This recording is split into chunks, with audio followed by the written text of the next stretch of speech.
Namun sebelumnya kami mohon Tuhan, sucikan, kuduskan kami. Terus layakkan kami dengan kuasa darah-Mu Tuhan. Agar kami layak dan layak untuk memuji dan menyembah Engkau. Ampuni salah dosa kami. Ampuni kami Tuhan. Agar setiap pujian dan penyembahan yang kami bawa kepadamu itu bisa naik bagaikan dupa yang berbau harum di hadapan Tuhan. Menjadi kesukaan bagi Tuhan. Haleluya, puji Tuhan. Haleluya, jemaat Tuhan dalam perjalanan. Tuhan pimpin sertai dapat tiba dengan segala selamat di tempat ini.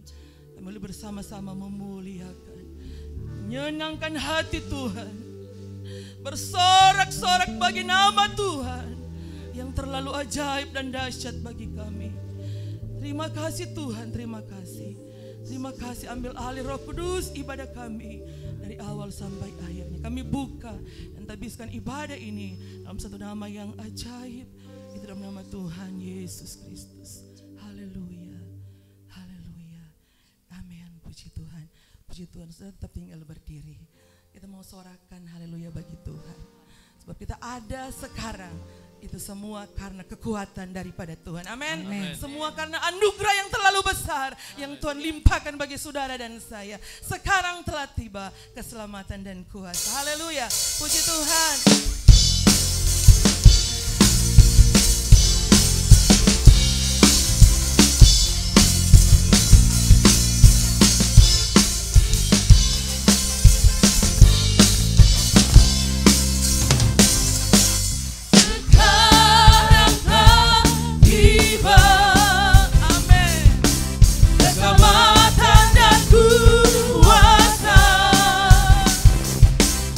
Pemerintahan Allah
Bapak Ibu, disilakan duduk.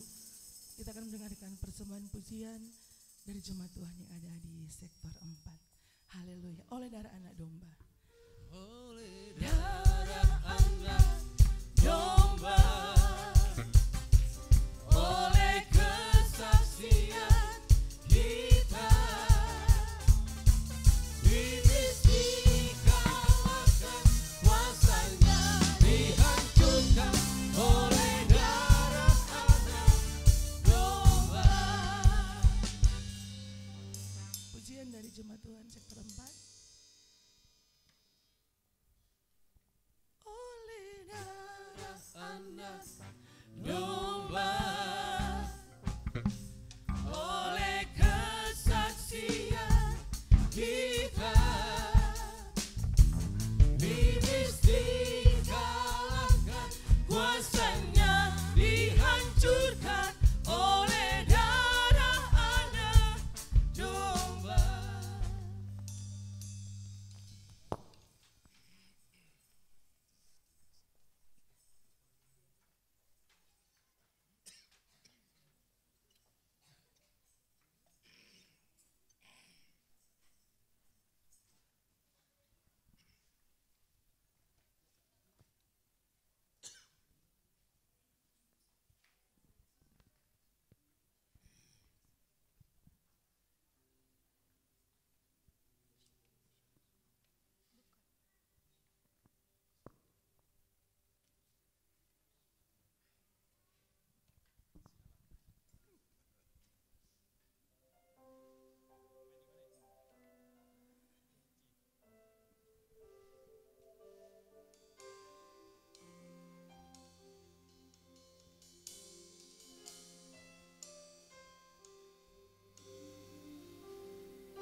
Sungguh telah terbukti ketika Dia serahkan anaknya, kasih Allah mau berkorban bagi kau dan aku. Tak ada kasih seperti kasih-Mu.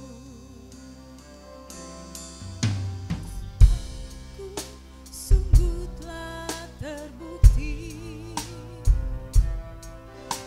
ketika Dia serahkan anaknya, kasih Allah mau berkorban bagi kau dan aku. Tak ada kasih seperti kasih-Mu. Bersyukur, bersyukur, bersyukurlah, bersyukur karena kasih setia-Mu. Ku sembah, ku sembah, ku sembah dan ku sembah. Selama hidupku ku sembah Kau Tuhan.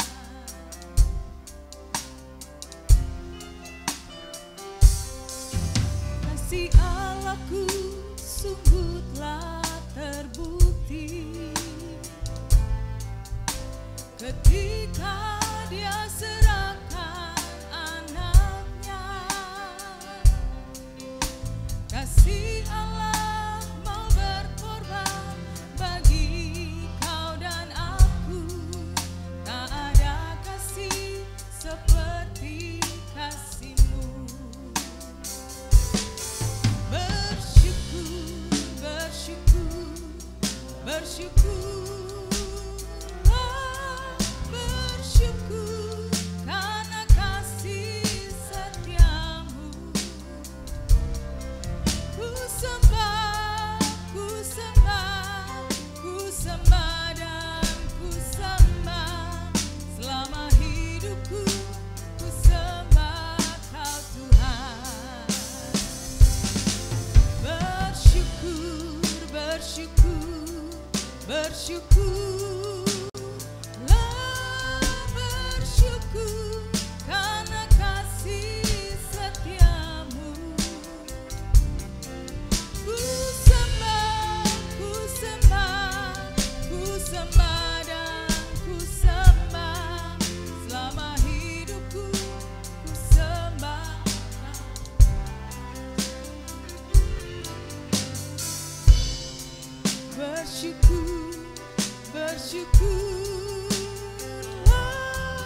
bersyukur karena kasih setiamu.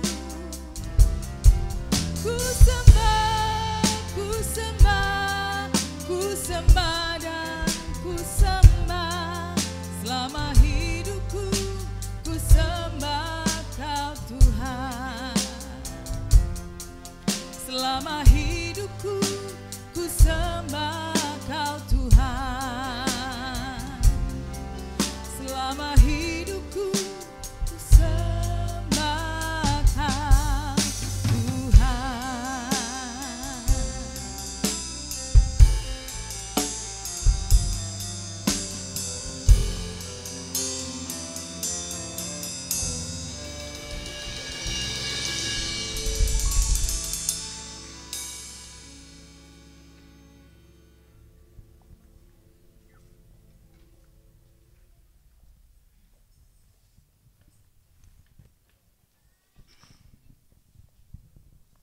Haleluya, sekali kita beri tepuk tangan bagi Tuhan kita. Haleluya, selama hidup saudara dan saya, hanya Dia yang kita mau sembah. Amin. Puji Tuhan, Tuhan Yesus memberkati pujian dari jemaat Tuhan yang ada di sektor 4. Mari jemaat Tuhan yang diberkati Tuhan, kita mau bangkit berdiri bersama-sama. Kita mau katakan bahwa ada kuasa di dalam darahnya. Amin. Puji Tuhan. Nyanyikan pujian ini, sebab saudara dan saya telah mengalami kuasa yang dahsyat dari Tuhan. Amin. Haleluya. Maukah kau terlepas dari dosa? Darahnya berkuasa, darahnya berkuasa. Ingat keselamatanmu berharga, darah domba Allah berkuasa. Maukah kau terlepas dari dosa? Darahnya berkuasa, darahnya berkuasa. Ingat keselamatanmu berharga, darah domba Allah berkuasa. Ada kuasa dalam darahnya, darah domba Allah. Ada kuasa dalam darahnya, darah anak. Ada kuasa, ada kuasa dalam darahnya, darah domba Allah. Ada kuasa dalam darahnya, darah anak. Ada kuasa, amin.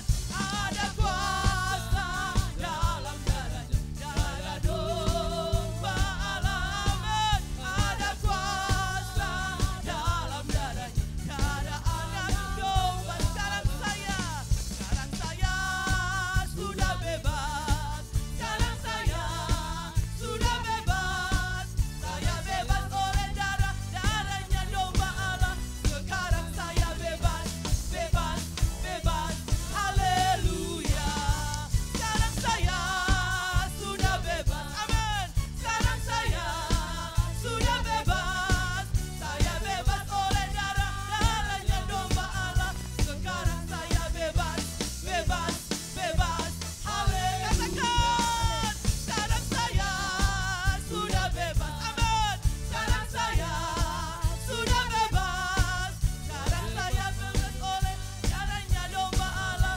Sekarang saya bebas, bebas, bebas.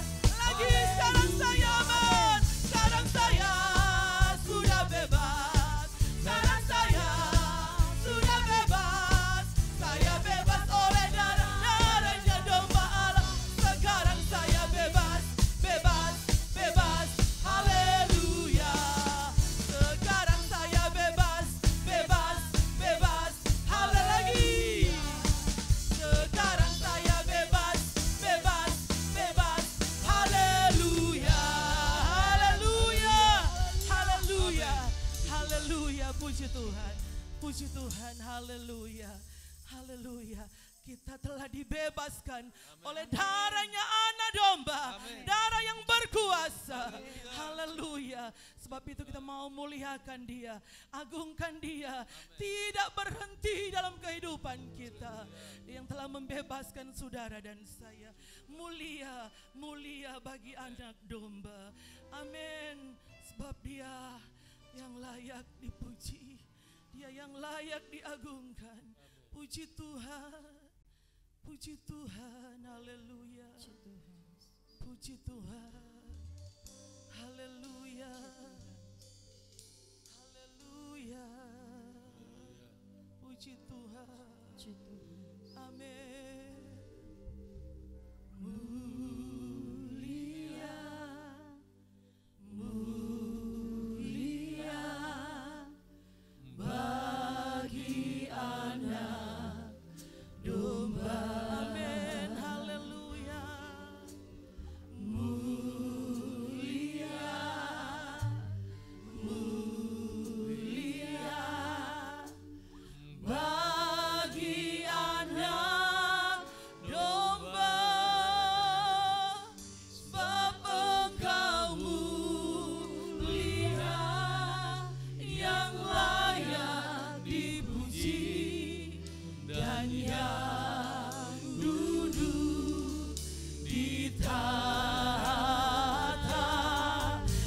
Haleluya, puji Tuhan. Puji Tuhan.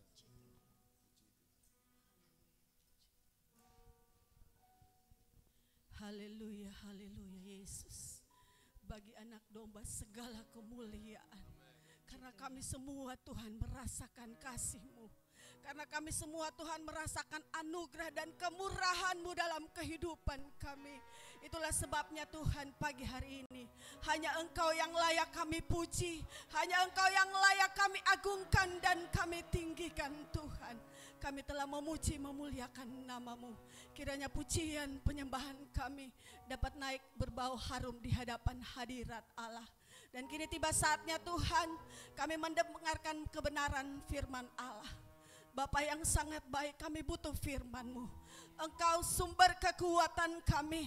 Lewat firman-Mu kami mengerti akan kebenaran Tuhan. Lewat firman-Mu kami mengerti jalan-jalan Tuhan. Itulah sebabnya Tuhan, kiranya hati kami Engkau layakkan, sucikan kami semua. Layakkan kami menerima kebenaran firman Allah. Agar firman itu tertanam di dalam setiap hati kami. Sehingga kami semua dapat menjadi pelaku-pelaku kebenaran firman Tuhan. Oh terima kasih Tuhan, terima kasih Bapa. Kami yakin dan percaya hamba-Mu yang akan membawa kebenaran firman Tuhan.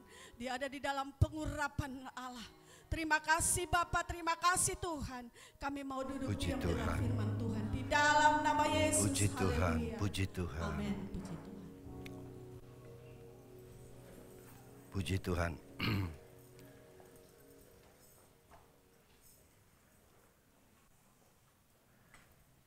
Salam sejahtera bagi kita semua dan selamat pagi saya ucapkan. Selamat kembali kita berbakti, memuji, memuliakan Tuhan.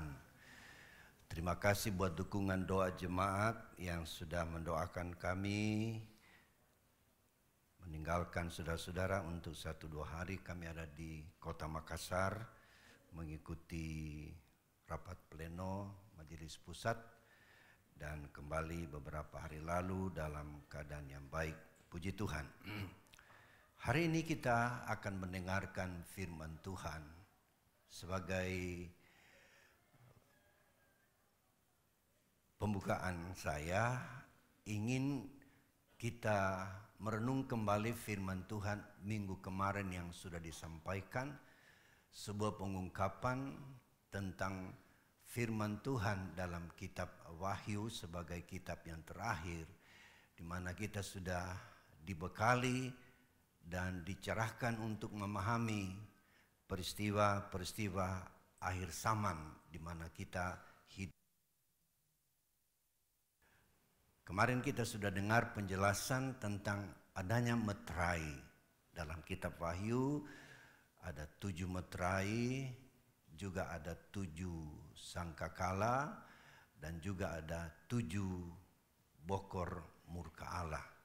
Dan itu semua berjalan secara berkesinambungan. Kemudian dalam penggenapan-penggenapannya itu mencakup rencana Tuhan bagi umat manusia di bumi ini dan bagaimana sejarahnya kita akan mewarisi kerajaan sorga yang kekal untuk selama-lamanya atau berdiam di dalam kerajaan sorga. Dan jelas pada hari Minggu kita dengar adanya pembukaan meterai 1, meterai kedua, meterai ketiga, meterai keempat, dan kelima, saudara. Masih ada ke-6 dan yang ke-7.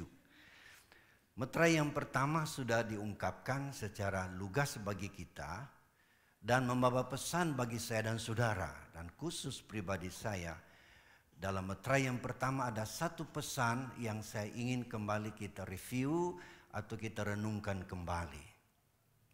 Memang di dalam pendekatan kita manusia kepada pemahaman rahasia firman Allah khusus dalam kitab Wahyu ada beberapa pendekatan saudara-saudara.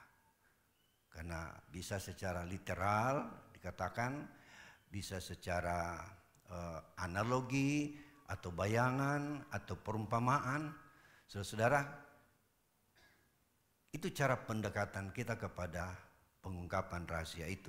Tapi yang pesan yang saya nangkap adalah dalam meterai yang pertama yang dalam pemahaman beberapa aliran gereja. Saudara, itu agak berbeda-beda tentang siapa dan apa meterai yang pertama itu, ialah kuda putih dan penunggangnya. Saudara, sudah dijelaskan bahwa ada yang berpendapat begini, ada yang berpendapat begitu. Tapi kita GPD mempunyai patokan-patokan melalui para pendiri kita, para pendiri gereja kita, mempunyai pengajaran-pengajaran yang nyatanya sampai hari ini tidak bergeser atau tidak berubah-ubah, tetap mempunyai pandangan yang sama. Misalnya dalam meterai yang pertama, para pendahulu kita itu menjelaskan bahwa itu adalah Yesus Kristus di dalam gerejanya yang diawali dengan pencurahan Roh Kudus di dalam Kisah pasal 2. Sebuah kegerakan rohani yang melahirkan begitu banyak jiwa. Sekali Petrus berkhotbah setelah penuh Roh Kudus, ada 3.000 yang menerima kebenaran itu dan dibaptiskan. Dan kemudian 5.000, kemudian bertambah beribu-ribu, saudara-saudara.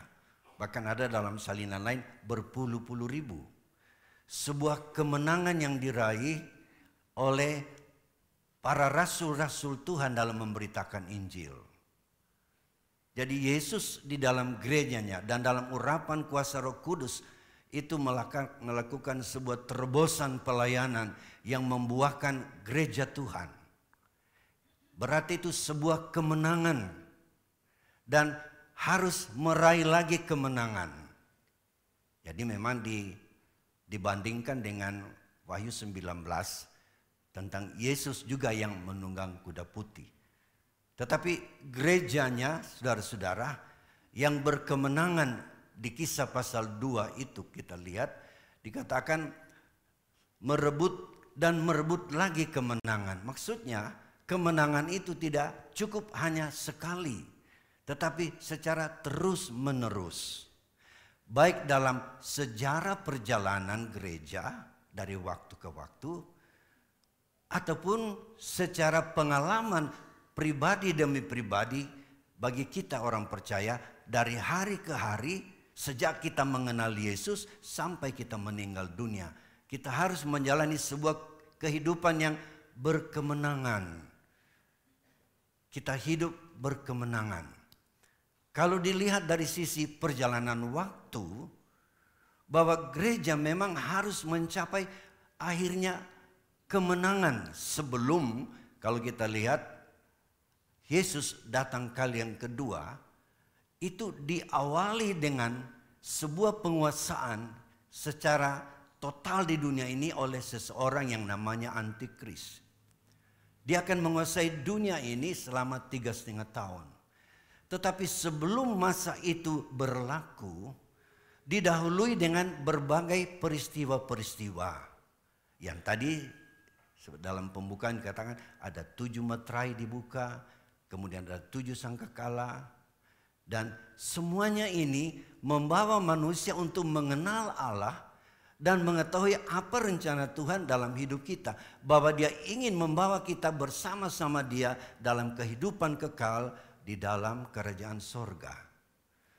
Tetapi saudara-saudara, ternyata akan ada orang yang tidak mencapai kemenangan.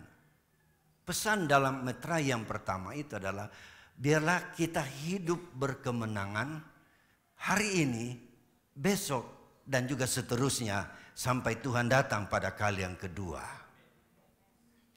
Jadi kalau pesan itu saudara-saudara kita lihat menurut sejarah di Kisah pasal 2, gereja Tuhan lahir dengan ribuan jiwa tadi. Begitu banyak orang yang bertobat. Tetapi secara tiba-tiba kita melihat dalam kumpulan jemaat yang berkemenangan pada waktu itu, hidup dalam kasih persaudaraan, tekun berkumpul, memecahkan roti secara bersama, bergilir dari rumah ke rumah. Mereka saling menopang, bahkan saling memperhatikan. Dan ada orang yang harus menjual hartanya dan dananya diberikan ke kaki Rasul, ditaruh di kaki Rasul untuk dibagikan kepada jemaat-jemaat yang berkekurangan. Begitu luar biasa kemenangan pada waktu itu gereja Tuhan yang mula-mula. Tapi secara tiba-tiba ada dosa yang mencuat. Dosa yang mencuat pada waktu itu adalah menyangkut kehidupan satu keluarga yang namanya Ananias dan Safira. Yang juga ingin mengikuti tren yang berlaku di zaman itu. Mereka menjual sebidang tanah dan mereka persembahkan juga ke kaki Rasul. Tetapi tidak dalam ketulusan dan kepolosan seperti yang dilakukan oleh orang-orang lain. Mereka sepakat untuk menahan separuh dan separuh saja diserahkan. Sebenarnya Petrus bilang, waktu kau belum jual dan sesudah menjual itu hakmu. Itu milikmu, hakmu. Tapi mengapa engkau mendustai Roh Kudus? Dalam pasal itu kita tahu Roh Kudus itu adalah Allah. Sama dengan mendustai Allah. Jadi Roh Kudus itu adalah Allah. Kesalahannya adalah mereka berpura-pura seperti orang lain menyerahkan sepenuhnya.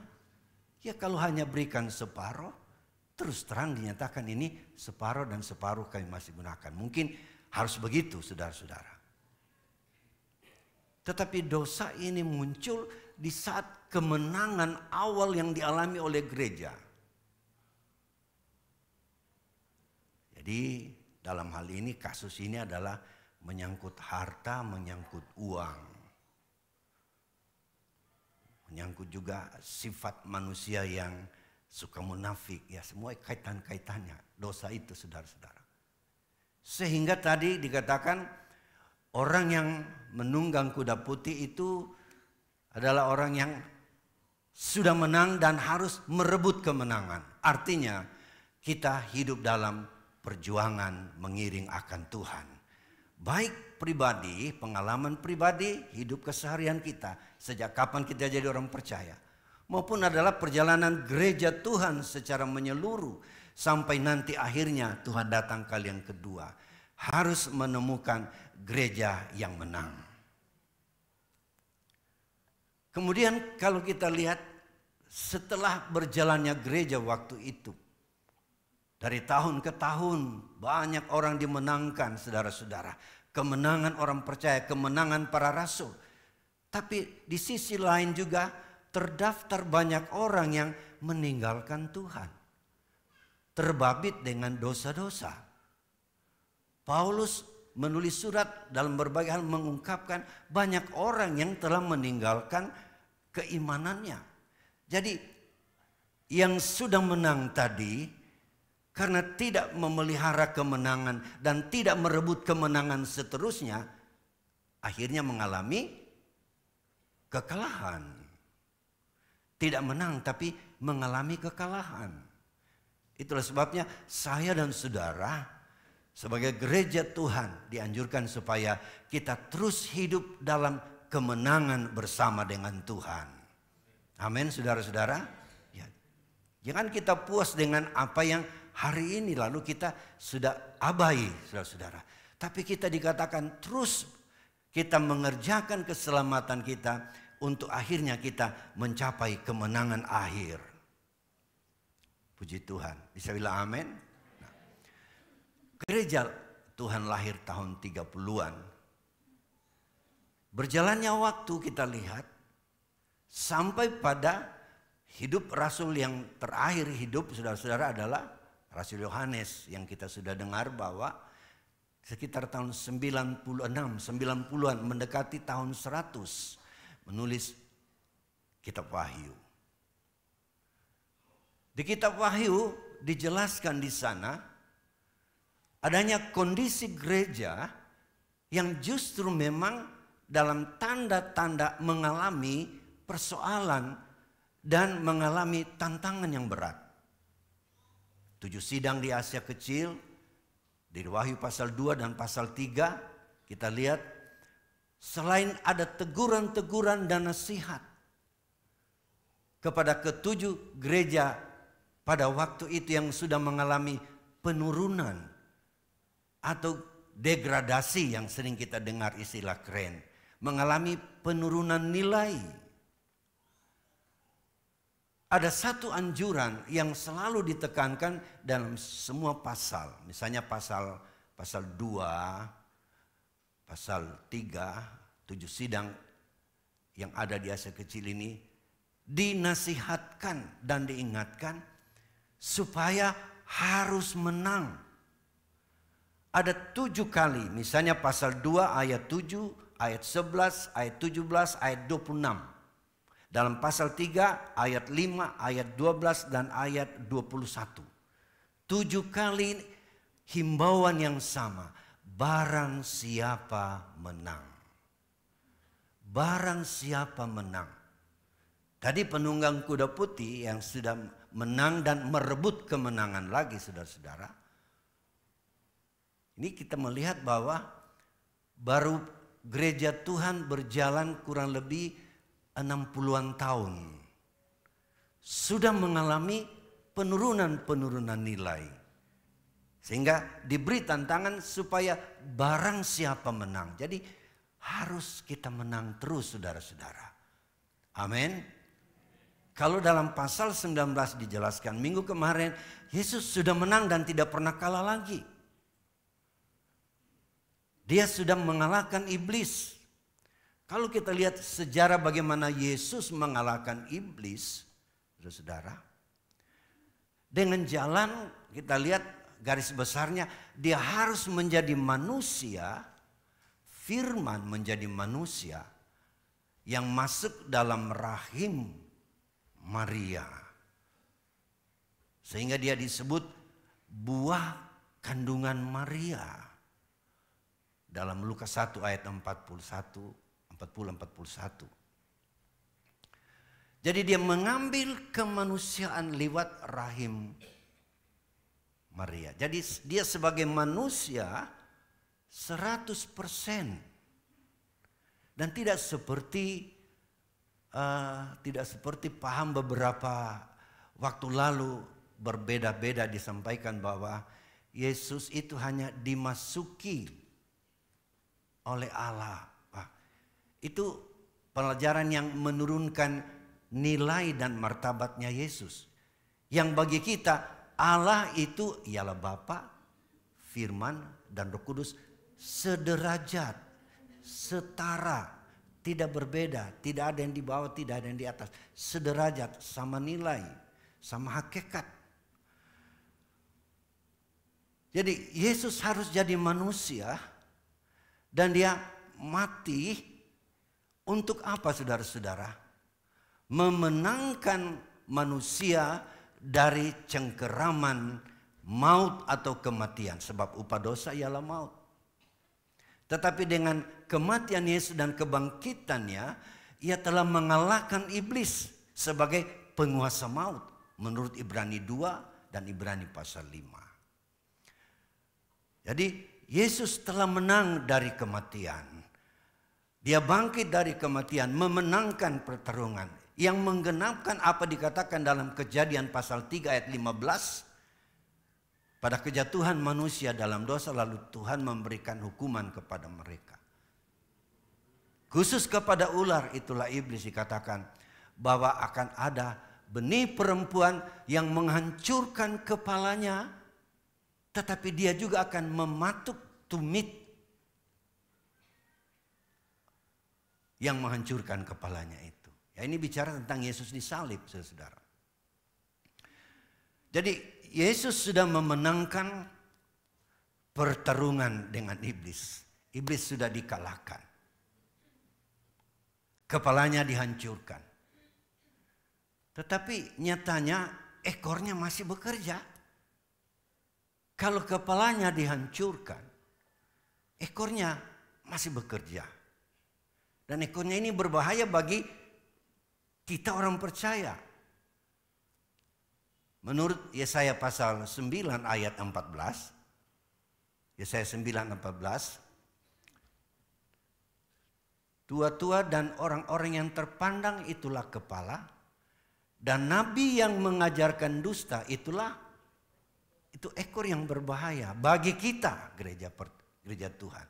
Itulah sebabnya kita dianjurkan supaya berkemenangan, sebab masih ada ekor yang akan menyeret. Kalau kita lihat dalam Wahyu 12, apa yang menjatuhkan sepertiga bintang? Menurut Wahyu pasal 12 ayat 4, apa yang menjatuhkan sepertiga bintang? Ekornya menyeret sepertiga bintang dari bintang-bintang di langit dan melemparkannya ke atas bumi. Bintang menurut Filipi pasal 2 dikatakan adalah orang-orang percaya. Kita sebagai bintang-bintang yang bercahaya. Jadi iblis dengan ekornya berupaya menggugurkan dan menyatukan bintang. Itu sebabnya saya berkata pesan yang khusus firman Allah minggu kemarin. Supaya jemaat Tuhan, gereja Tuhan terus hidup dalam kemenangan bersama dengan Tuhan. Karena apa? Masih ada upaya dari iblis untuk menyeret orang-orang percaya yang sudah dikatakan sebagai bintang. Itulah nabi-nabi palsu. Lewat pengajaran-pengajaran, lewat perbuatan-perbuatan manipulasi, saudara-saudara, banyak orang yang akan gugur imannya. Itulah sebabnya kita diminta supaya kita berkemenangan. Kembali kepada Wahyu pasal 2 dan 3 tadi. Barang siapa yang menang. Artinya akan ada orang yang kalah. Tentu kita tidak mau tergolong menjadi orang yang kalah, saudara-saudara. Tapi kita mau hidup berkemenangan di dalam Tuhan. Dalam perjalanan waktu, gereja Tuhan itu harus berjalan dalam kemenangan datang kepada kemenangan. Sebab sebelum antikris berkuasa, tadi saya katakan sebelum Yesus datang diawali dengan satu durasi waktu 3,5 tahun yang kita sudah tahu, disitulah iblis bekerja full, saudara-saudara. Berupaya untuk menyeret manusia dan memaksakan manusia tunduk dan menyembah dia, saudara-saudara. Tapi sebelum masa itu ada gereja Tuhan yang mencapai kemenangan akhir, yaitu sempurna, saudara-saudara. Sehingga tidak memasuki era itu. Tapi hanya akan disingkirkan ke padang gurun. Disingkirkan. Itu pelajaran yang sudah terus-menerus disampaikan kepada kita. Tetapi tidak semua orang percaya. Yesus memberikan perumpamaan gereja Tuhan sebagai 10 anak darah. Hanya 5 yang mencapai kategori gereja yang sempurna. 5 tertinggal. Itu dalam Wahyu pasal 12. Yang sempurna, yang berkemenangan artinya orang percaya yang benar-benar mencapai kehidupan yang seperti yang diinginkan Tuhan. Mencapai kehidupan segambar dengan Yesus. Setabiat dengan Yesus. Pertobatannya, perilakunya, kehidupannya. Semua seperti yang Tuhan inginkan. Itu yang akan disingkirkan. Tetapi yang 5 ya hanya menjadi anak Tuhan yang tidak mencapai taraf itu. Tidak segambar dengan Yesus. Tidak setabiat dengan Yesus, saudara-saudara. Yang masih senang dengan kehidupan-kehidupan duniawi. Yang tidak hidup dalam pertobatan penuh, saudara-saudara. Itu masuk ke eranya antikris. Dan di situ pilihannya hanya satu. Menyembah antikris dengan iblis atau mati syahid. Cuma itu. Ya, kalau mau menang di sana, saudara-saudara, ya harus pertahankan imannya kepada Yesus. Sekali Yesus, tetap Yesus. Konsekuensinya mati syahid. Itu nanti akan dibangkitkan, juga akan mencapai kemenangan, tapi harus lewat proses itu. Tapi yang mencapai kemenangan sebelum penguasaan antikris, dia disingkirkan ke padang gurun. Tidak mengalami kematian, tetapi menunggu waktu untuk diubahkan dalam waktu yang singkat, sekejap saja diubahkan untuk memiliki tubuh kemuliaan yang mempunyai nilai yang sama dengan tubuh kebangkitan Yesus. Sebab Yesus telah datang sebagai manusia, hanya tidak ada dosanya. Dia sudah mengalahkan maut. Dan itu yang kita tunggu saudara, sebagai penebusan tubuh kita. Haleluya. Mudah-mudahan kita yang mendengar ini tergolong gereja yang masih hidup kalau waktu itu tiba. Amin.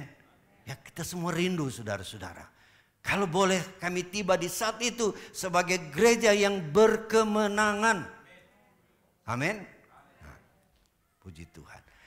Kita hanya disingkirkan dan diubahkan, lalu kita rapture atau terangkat menyongsong Tuhan di angkasa. Di sana, saudara-saudara, kita sudah dengar beberapa penjelasan. Di saat itulah dunia, bumi ini akan dibersihkan Tuhan.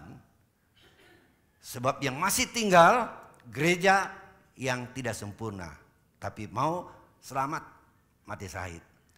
Tapi orang-orang yang masih hidup yang melawan Tuhan, kejahatannya luar biasa, tidak pernah bertobat lagi saudara-saudara. Sehingga Tuhan harus menurunkan bencana-bencana yang membuat manusia meninggal dunia begitu banyak dengan bencana. Tujuannya supaya manusia bertobat. Tapi dalam Wahyu dikatakan tidak ada lagi yang bertobat. Sehingga waktu Yesus datang, yang masih tinggal hidup akan binasa dengan api kemuliaan Tuhan. Haleluya, segala puji bagi Tuhan. Tapi saya ingin menyampaikan bagaimana resep supaya kita bisa berkemenangan. Yang pertama tentu kita harus tahu bagaimana strategi musuh kita untuk membuat kita kalah. Kalau kita tahu Alkitab berkata musuh saya, musuh gereja, musuh orang percaya untuk tidak bisa menang, bukan sesama kita, bukan tubuh dan darah. Tapi musuh kita adalah penguasa di udara. Jadi kita harus tahu strateginya. Bagaimana dia menyerang gereja. Supaya gereja menyadari hal ini dan kita bisa bersiap menghadapinya.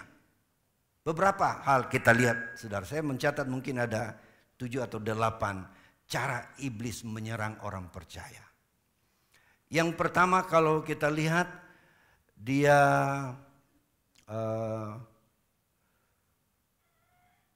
bisa menyamar. Misalnya dalam 2 Korintus 11 ayat 14. Dia menyamar sebagai malaikat terang. Ya, ini dia menyamar. Kita hati-hati saudara-saudara. Jadi tidak sembarang kita menerima ajaran. Kita harus berdoa, kita harus baca firman supaya kita tidak mudah terkecoh. Walaupun dia datang sebagai malaikat. Mungkin sebagai pendeta besar. Tapi kalau ajarannya sudah menyimpang saudara-saudara, kita harus berhati-hati. Jadi menyamar, misalnya dalam 2 Korintus 11 ayat 14. Lihat di sana saudara baca sendiri bahwa iblis itu suka menyamar. Juga biasa juga dia datang bukan menyamar tapi dia langsung mengaum. Bagaikan singa yang mengaum. Dia mengintimidasi kita dengan suara. Dengan sesuatu yang kita dengar saudara-saudara. Dia mengaum. 1 Petrus 5 ayat 8. Dia mengaum. Juga dia datang dengan jalan berbisik. Yohanes 13 ayat 2. Yohanes 13 ayat 2. Dia berbisik. Berbisik ini trik-triknya iblis. Sudah pernah orang bisikin sesuatu? Paling tidak dia bilang begini, jangan bilang-bilang ya. Cuma brur yang saya bilang. Tapi dia pergi sama saya, cuma yang saya bilang. Dia berbisik di sana, berbisik di sini. Nah, kalau sudah banyak bisikannya, pasti benturan sudah terjadi. Iblis itu suka berbisik. Dia berbisik di telinga Yudas. Yudas, kau perlu uang? Ya, kolekte penginjilan Yesus kecil. Coba kau jual dia kepada imam besar, kau dapat uang besar. Mungkin itu dia bisikan. Dia berbisik, saudara-saudara. Kemudian juga kita lihat dalam 1 Tawari 21 ayat 1. Iblis bangkit melawan orang Israel dengan jalan membujuk Daud melakukan sesuatu. Juga dia bisa membujuk, saudara-saudara. Jadi dia bisa mengilhami kita dengan pikiran-pikiran yang menyesatkan. Iblis itu membujuk. Orang kalau membujuk, namanya membujuk, tidak akan patah semangat walaupun mungkin bujukan pertama tidak diterima. Tapi namanya membujuk terus menerus, saudara-saudara. Itu cara iblis menyerang kita. Dia membujuk kita, saudara. Dia mungkin meletakkan ide-ide dalam pikiran kita. Jadi kita harus menyaring apa ide ini baik, ide ini sesuai firman atau tidak. Jadi untuk mengetahui serangan-serangan iblis dan kita bisa bertahan atas serangan itu, kita harus tahu trik-triknya. Dia membujuk.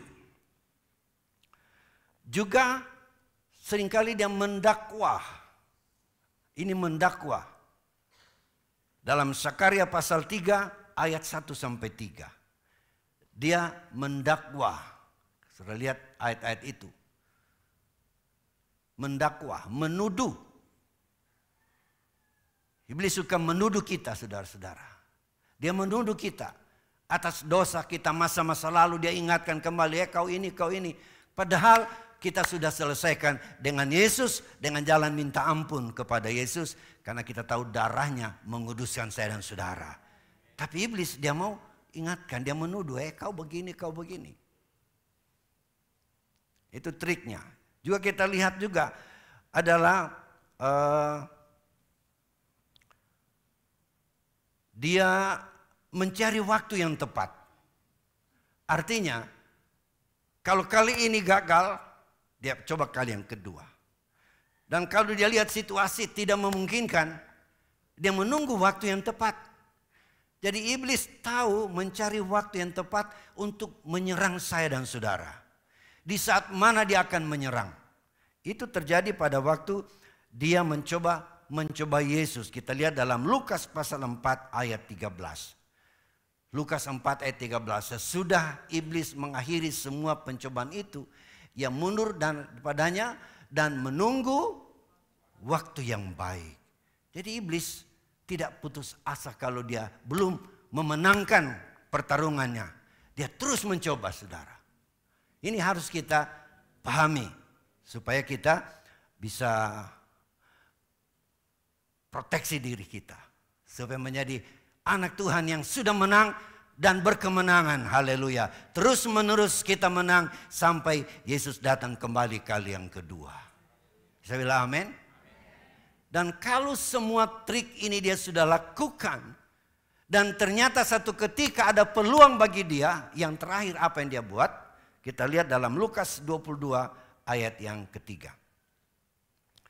Maka masuklah iblis ke dalam Yudas. Dia masuk.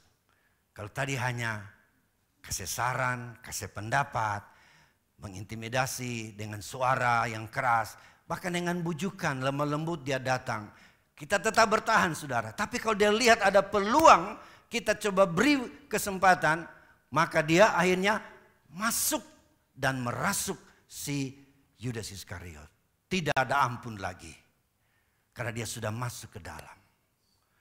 Itulah sebabnya sikap kita orang percaya. Ini yang saya ingin kita baca ayat-ayat itu. Sikap kita orang percaya.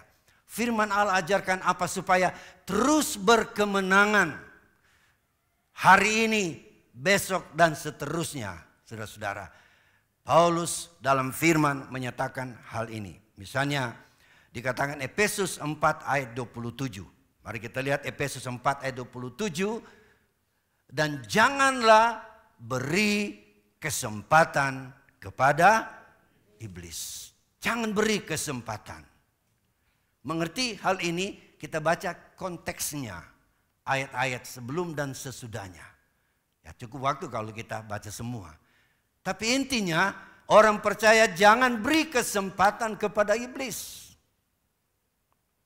Jangan ada waktu yang kita berikan supaya dia leluasa menggocok kita, saudara-saudara. Yang berikut, jangan kita beri peluang bagi iblis mengambil keuntungan dari kita. 2 Korintus 2 ayat yang ke-11. Supaya iblis jangan beroleh keuntungan atas kita, sebab kita tahu apa maksudnya. Mengerti bagaimana cara iblis ambil keuntungan dalam kita, saudara-saudara? Baca ayat-ayat sebelumnya dan sesudahnya. Ini sebagai resep Paulus supaya kita berkemenangan terus-menerus di dalam Tuhan. Haleluya. Yang ketiga kita lihat anjuran Rasul Petrus berkata, lawan iblis. Amin. Harus dilawan. Setelah tahu trik-triknya, cara-caranya, tipu muslihatnya, lalu kita dikatakan harus kita lawan. 1 Petrus 5 ayat 8 dan 9. Sadarlah dan berjaga-jagalah. Lawan musuh iblis berjalan keliling sama seperti singa yang mengaum-aum dan mencari orang yang dapat ditelannya. Iblis dia mengaum mencari orang yang dapat ditelan. Tapi kita disuruh sadar dan berjaga-jaga. Terus, lawanlah dia dengan iman yang teguh.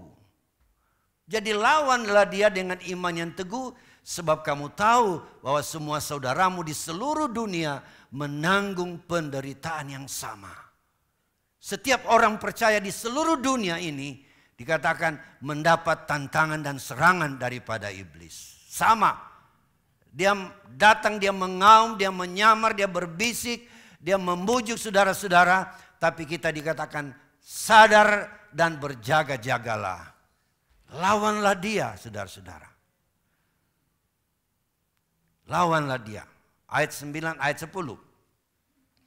Dan Allah sumber segala kasih karunia yang telah memanggil kamu dalam Kristus kepada kemuliaannya yang kekal akan melengkapi. Haleluya. Nanti Tuhan lengkapi kita dengan apa? Meneguhkan kita dengan apa? Menguatkan kita dan mengokohkan kita. Dan sesudah kita menderita seketika lamanya, kita akan mendapat kemenangan dari Tuhan. Nanti Tuhan yang beri kelengkapan kepada kita. Bisa bilang amin, saudara? Lawan dikatakan. Lawan. Yakobus 4 juga ayat 7. Yakobus 4 ayat 7. Karena itu tunduklah kepada Allah dan lawanlah iblis, maka ia akan lari daripadamu. Tunduk bukan cuma grup begini. Tapi tunduk artinya mentaati kebenaran firman. Kalau kita mentaati firman Tuhan, dikatakan iblis akan lari meninggalkan kita. Karena dia masih bekerja sampai hari ini. Walaupun hanya dalam bentuk ekor saja, saudara-saudara. Tapi dia akan mampu menyeret orang yang tidak berjaga-jaga. Haleluya, puji Tuhan. Puji Tuhan. Dan kemenangan pasti bagi orang yang tunduk kepada Tuhan. Iblis dikatakan akan lari. Dan kita harus mempunyai perlengkapan tadi dikatakan. Efesus pasal 6 itu jelas apa yang menjadi perlengkapan saya dan saudara. Perlengkapan gereja Tuhan supaya menang. Efesus 6 kita lihat. ayat 10 mulai. Akhirnya hendaklah kamu kuat di dalam Tuhan, di dalam kekuatan kuasa-Nya.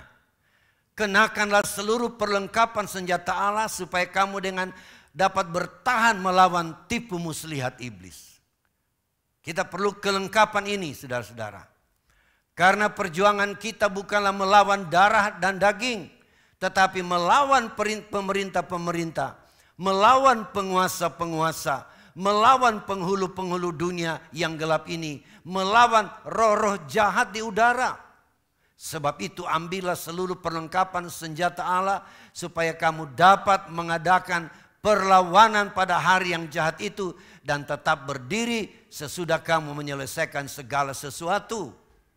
Jadi berdirilah tegap, berikat pinggangkan kebenaran. Apa itu kebenaran? Firman Allah. Dan berbaju sirakan keadilan. Keadilan adalah merupakan moral tertinggi manusia. Moral yang perlu kita miliki, moral yang baik, saudara-saudara. Kemudian ayat yang ke-16, kakimu berkasutkan kerelaan untuk beritakan Injil damai sejahtera. Kita harus memakai kasut, saudara-saudara. Sepatu.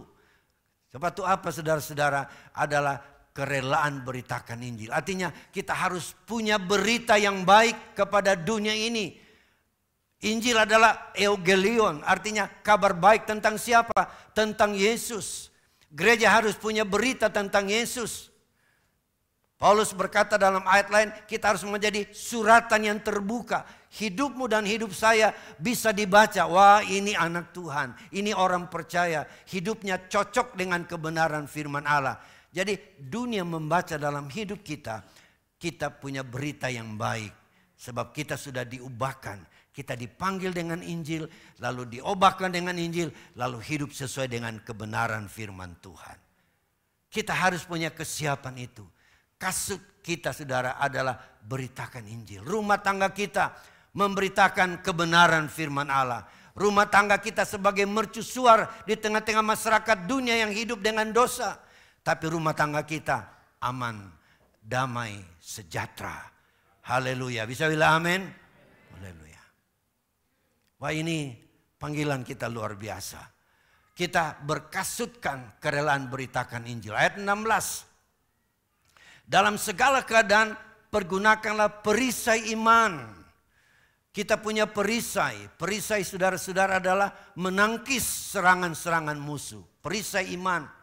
Jadi iman kita. Iman muncul di hati saya dan saudara tatkala kita dengar firman Tuhan. Iman kita kepada kebenaran firman. Iman kita kepada Yesus Kristus. Itu semakin teguh. Dan itu bagaikan perisai bagi kita atas serangan-serangan kuasa kegelapan. Bila datang sebagai anak panah ajaran sesat, iman kita kepada Yesus tidak akan berubah. Yesus adalah Allah. Amin. Haleluya. Seperti saya sentil. Ada satu gereja di Indonesia mengajarkan Yesus itu lebih rendah daripada Bapa. Tapi kita menganggap itu ajaran yang sesat. Sebab Yesus sederajat dengan Bapa, sederajat dengan Roh Kudus. Bisa bilang amin? Haleluya. Kita tetap cinta kepada Yesus. Puji Tuhan. Kita tidak akan tergoyahkan dengan ajaran-ajaran itu. Dikatakan perisai iman kita harus pakai. Sebab dengan perisai itu kamu akan dapat memadamkan semua panah api dari si jahat. 17. Dan terimalah ketopong keselamatan dan pedang roh, yaitu firman Allah. Jadi kepala kita itulah ditutupi dengan dilindungi oleh ketopong. Ketopong keselamatan. Pikiran kita dilindungi, saudara-saudara, dengan apa yang Tuhan sudah kerjakan. Keselamatan yang Tuhan sudah kerjakan di salib. Itu menjadi pikiran kita, ketopong kita. Dalam Kolose dikatakan, kalau kamu sudah dilahirkan di dalam Kristus Yesus, pikirkanlah perkara-perkara yang di atas. Jangan hanya perkara-perkara duniawi. Jadi kepala kita harus memakai ketopong adalah memikirkan perkara-perkara sorga. Saya datang di sini, saudara datang di sini karena kita mau memikirkan perkara-perkara surga.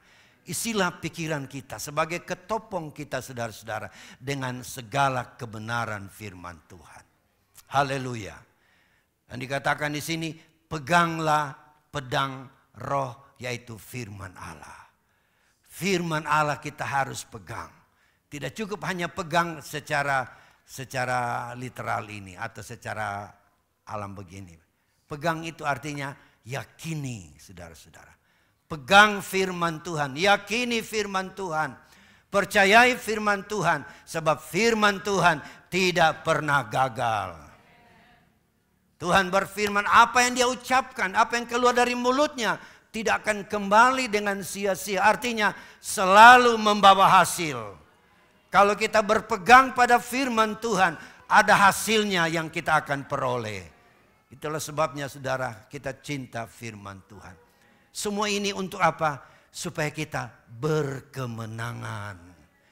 Jangan menjadi orang yang kalah, saudara-saudara. Kita rindu mencapai kemenangan akhir.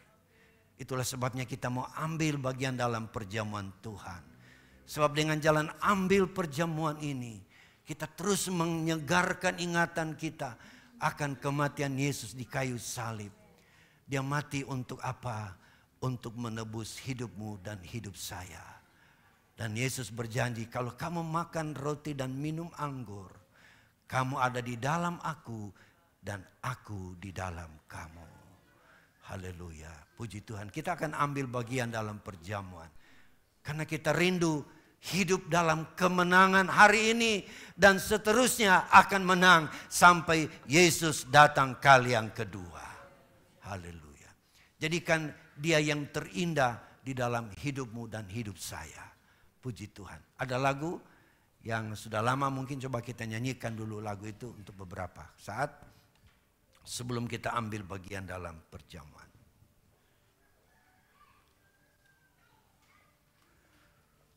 Puji Tuhan.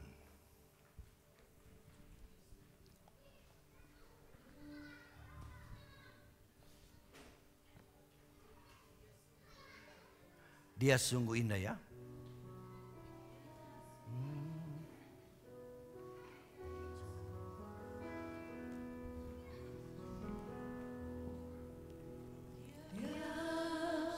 Sungguh indah Dia Yesus.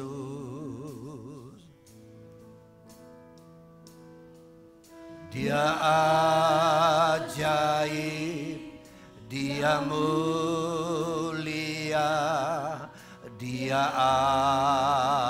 agung. Cinta daku dan ampuniku,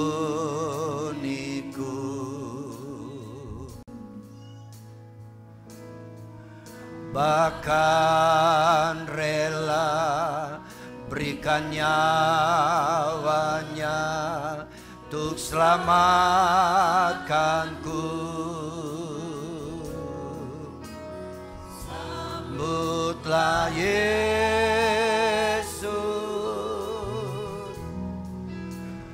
tinggikan Yesus,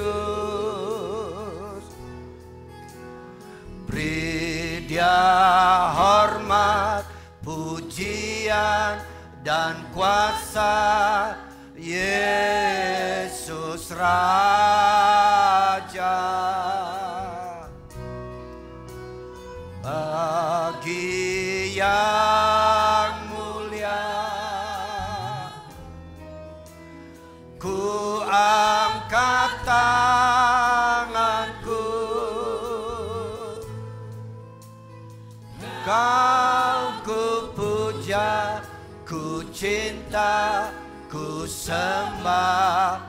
Haleluya.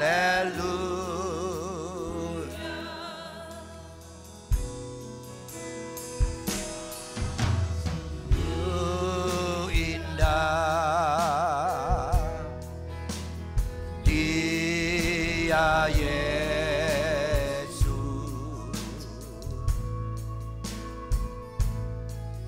Dia ajaib, Dia mulia, Dia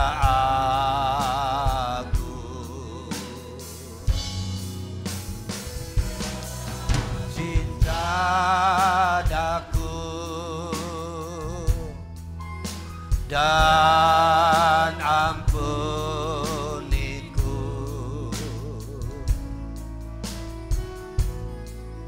bahkan rela berikan nyawanya untuk selamatkanku.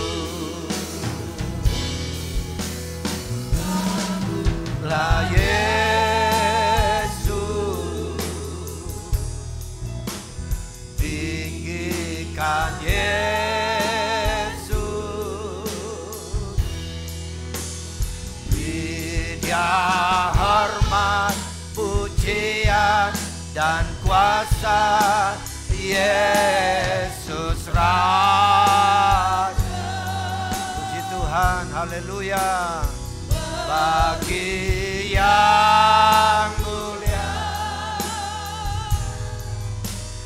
ku angkat tanganku,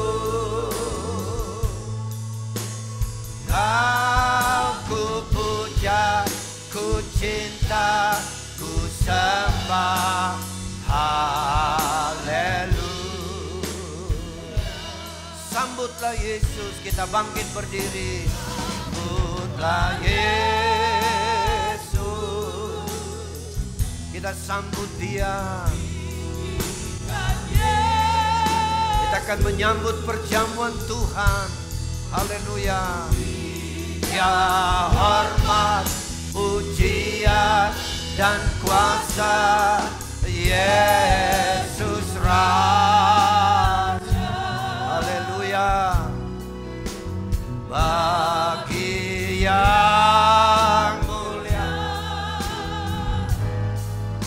ku angkat tanganku. Para pelayan perjamuan, saya undang ke depan. Cinta ku sembah. Sambutlah Yesus, sambutlah Yesus,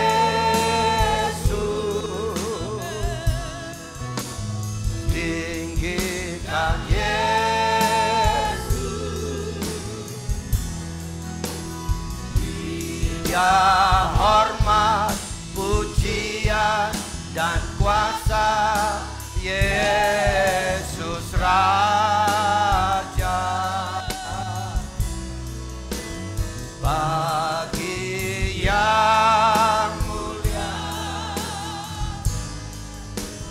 ku angkat tanganku, Kau ku puja, ku cinta, ku sembah. Haleluya. Terima kasih Tuhan Yesus, kami sudah mendengarkan firman-Mu. Biarlah kami tetap kuat di dalam Tuhan, agar kemenangan datang kepada kemenangan, menjadi pengalaman hidup kami mengiring akan Tuhan. Terima kasih Tuhan, kami akan siap menerima perjamuan Tuhan. Layakan kami untuk menerimanya. Kami bersyukur atasnya di dalam nama Yesus Kristus Tuhan kami. Haleluya. Amin. Kita duduk kembali, sambutlah Yesus. Sambutlah Yesus, tinggikan Yesus, beri Dia hormat, pujian dan kuasa. Yesus Raja. Bagi yang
pujian dan kuasa Yesus Raja.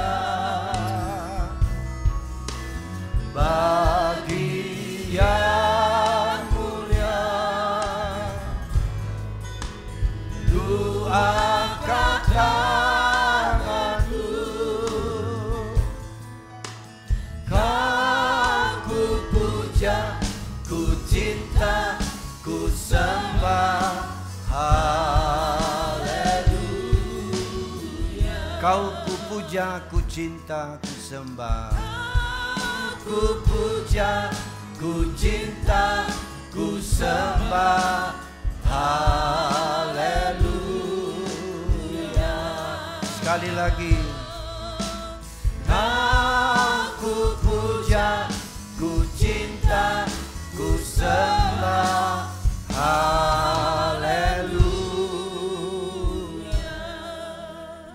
Puji Tuhan. Yang di bawah kalau ada yang belum terlayani bisa memberi tanda. Dan kalau sudah semua bagian atas balkon.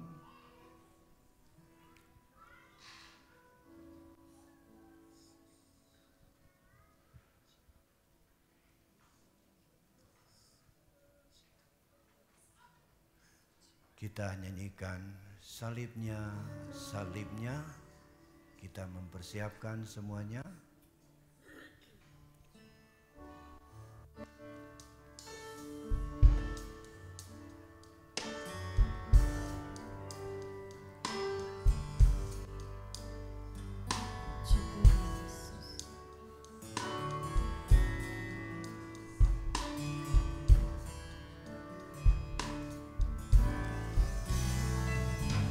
Salibnya, salibnya,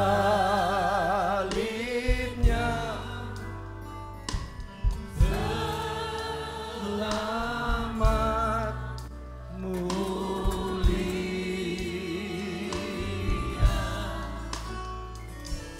dosaku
bangkit berdiri.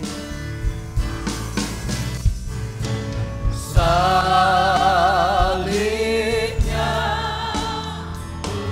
salibnya, selamat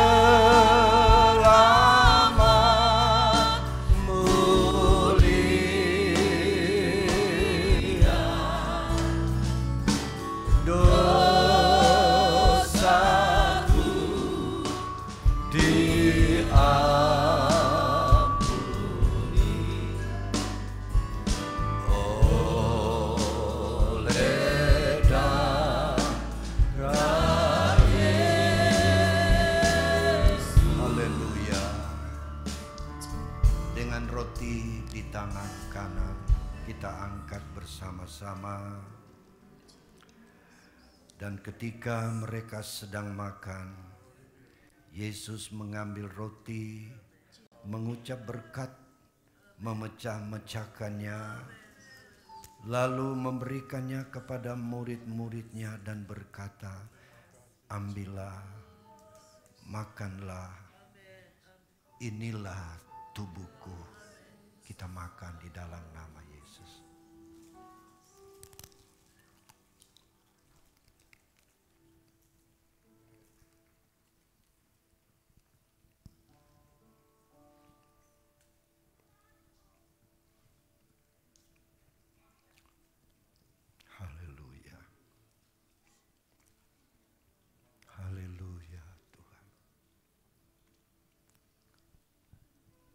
kasih buat tubuhmu Tuhan.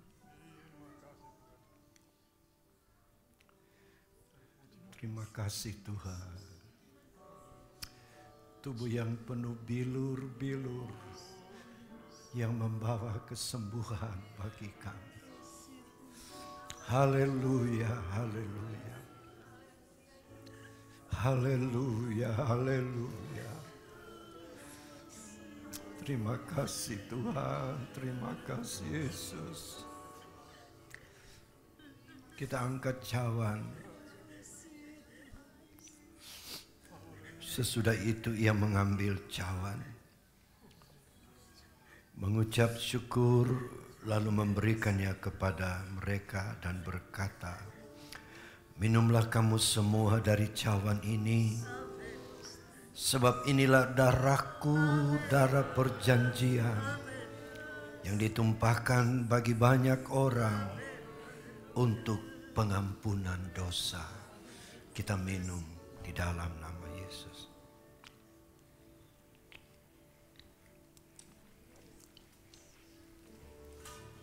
Haleluya. Terima kasih Tuhan. Terima kasih Tuhan Yesus. Terima kasih atas pengorbanan-Mu.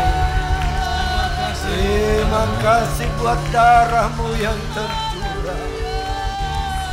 Terima kasih Tuhan buat tubuh-Mu yang dipecahkan. Pengampunan dosa terjadi atas kami. Kesembuhan dari sakit penyakit pun terjadi. Haleluya bagi kami yang percaya kebenaran firman-Mu. Terima kasih, biar kami menjadi umat pemenang Tuhan sampai Engkau datang kali yang kedua. Terima kasih Tuhan Yesus, terpujilah nama-Mu. Umat-umat Tuhan akan membuka tangan, memberikan korban persembahan. Tuhan tilik semua pengorbanan, balas berkat berlipat kali ganda, baik yang mengembalikan milik-Mu maupun yang memberikan korban-korban persembahan yang lain. Tuhan balas berkat berlipat kali ganda, terutama berkat rohani. Kami tetap kuat dan teguh hidup mengiring Tuhan dan mencapai kemenangan akhir bila Engkau kembali kali yang kedua. Terima kasih, kami sudah berdoa dan bersyukur dalam nama Yesus Tuhan kami. Haleluya. Amin, amin. Puji Tuhan. Kita kumpulkan peralatan kita sambil kita mempersiapkan persembahan kita. Kita sambut dengan satu pujian.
Dan beri hati yang baru, hati rasa dia lenyapkan, sejahtera dia berikan, hati bimbang tak menentu, hidup kekal dia berikan padaku.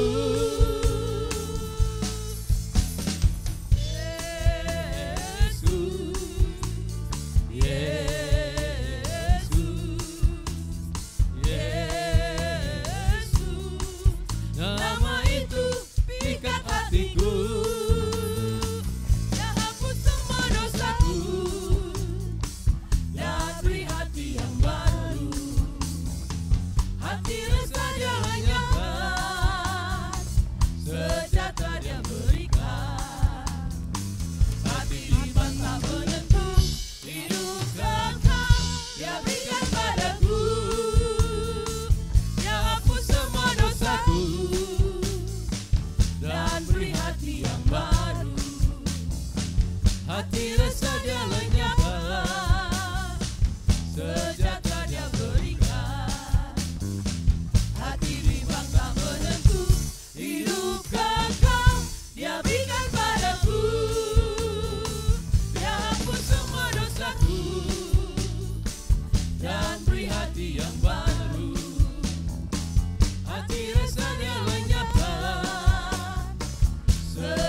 kesukaan dari Tuhan, kesukaan dari Tuhan, itulah kekuatanku.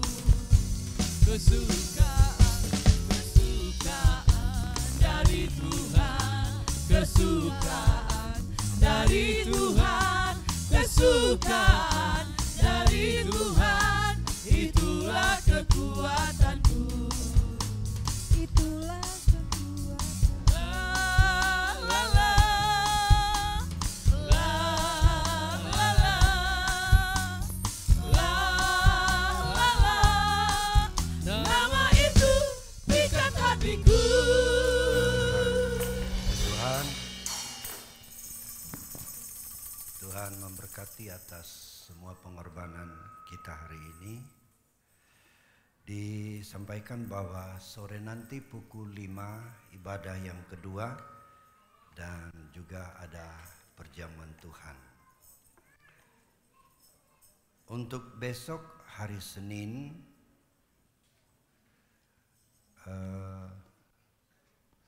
jam doa wanita tetap dipindah. Oke.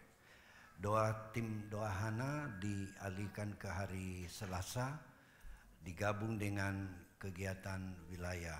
Jadi ada hamba-hamba Tuhan akan ada doa puasa di tempat ini, saudara-saudara, hari Selasa, dan juga para pengurus-pengurus wadah akan berkumpul bersama mengikuti doa puasa di sini oleh majelis wilayah. Itu pada hari Selasa. Tapi pada hari Senin, saudara-saudara, ada ibadah sektor 8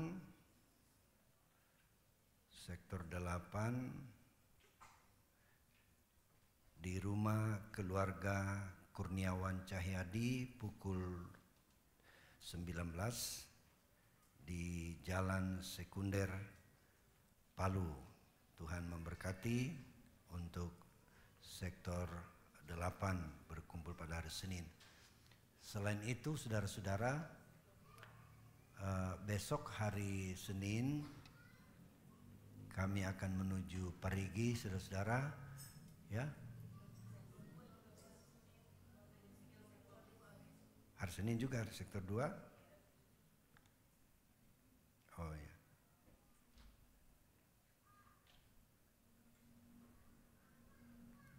Sektor 2 di rumah dari keluarga Pendeta Yeskiel Sarono, saudara-saudara. Tak tutup PDP.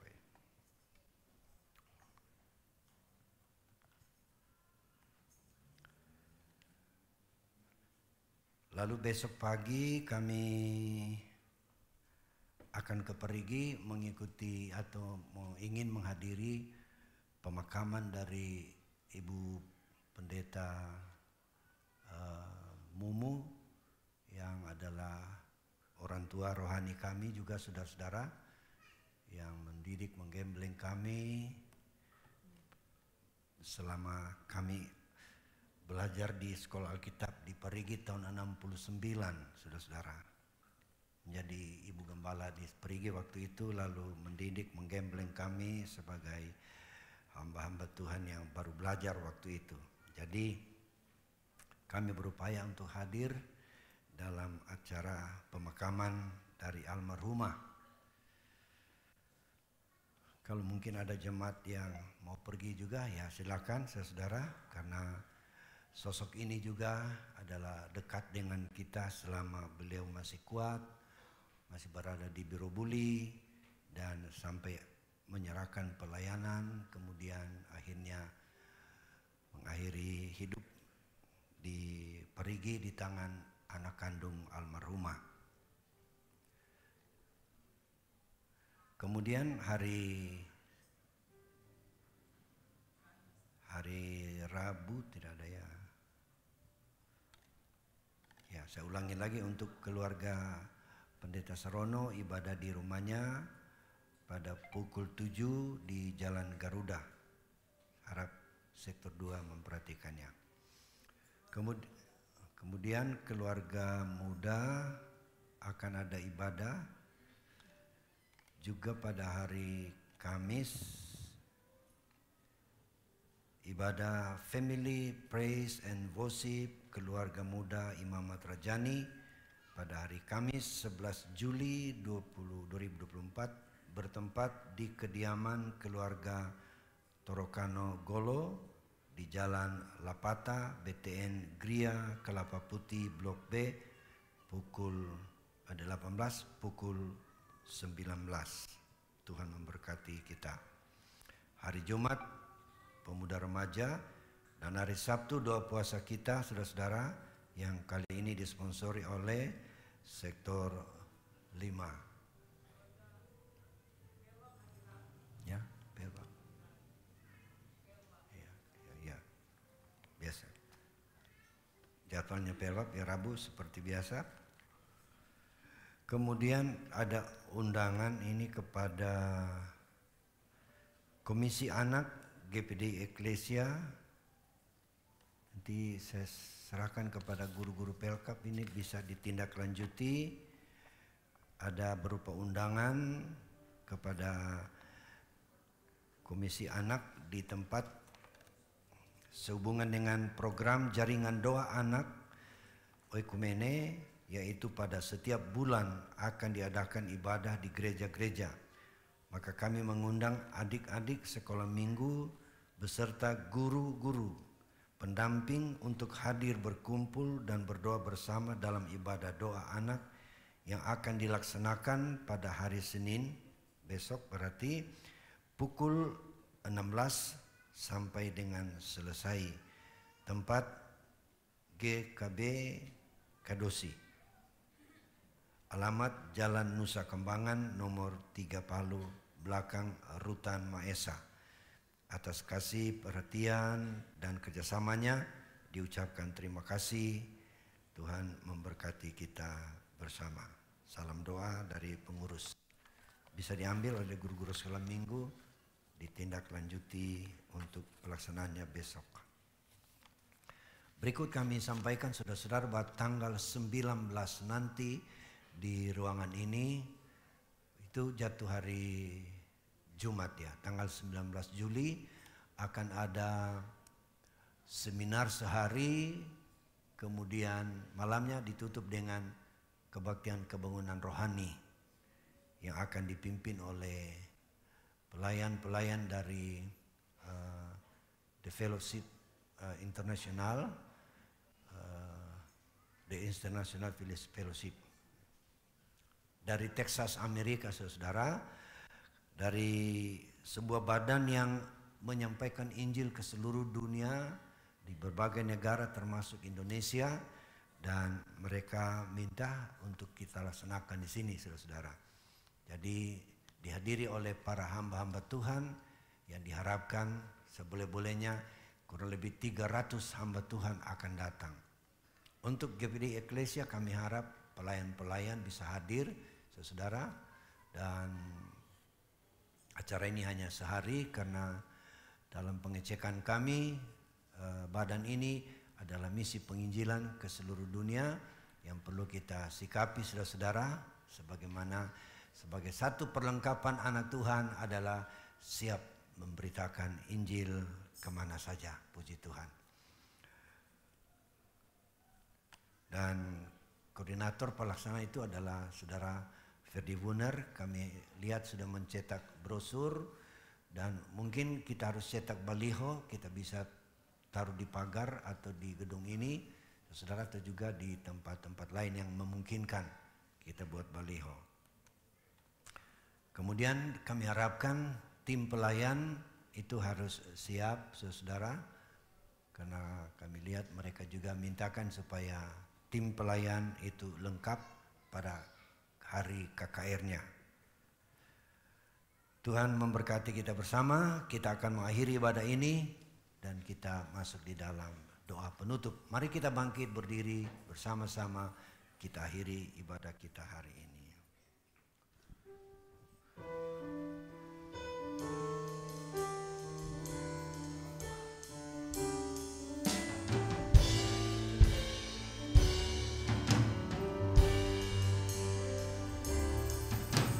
Aku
bersyukur, berterima kasih kepada Tuhan.